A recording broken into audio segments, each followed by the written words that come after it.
Друзья мои, сегодня мы с вами счастливы, поскольку завтра во всех церквях благодати будет святое причастие. И я верю, что вы вместе с нами причаститесь тела и крови Иисуса. Послушайте, что царь Давид написал в Псалме 67. «Боже, когда Ты выходил пред народом Твоим, когда Ты шествовал пустынью». Вы знаете, что в Библии сказано «приблизьтесь к Богу, и Он приблизится к вам».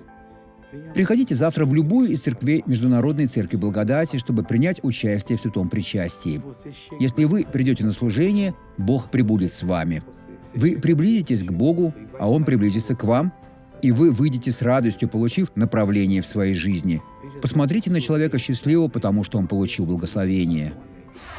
Колено и рука. Рукой я не могла больше сделать это движение. А теперь? Теперь я могу. Можете. Прошел отек колена. Тоже прошел. Уже 8 лет у меня была проблема с коленом. Я упала, и там образовалась жидкость. Врач удалял ее, но она снова появлялась.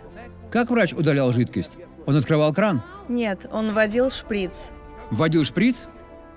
Как вы пришли сюда сегодня? Я шла нормально, но боль была сильной. Теперь вам уже не больно. Тогда ходите нормально, без боли. Без боли. Ходите нормально, с каждым разом ступая все тверже. Вот так. Теперь поверните налево, поверните налево. Вот, друзья, все прошло. Иисус, Господь прекрасен. Давайте теперь помолимся. Господь, Бог, Создатель небес и земли, могущественный Бог, величественный Бог, наш друг, сотвори сейчас в этой жизни.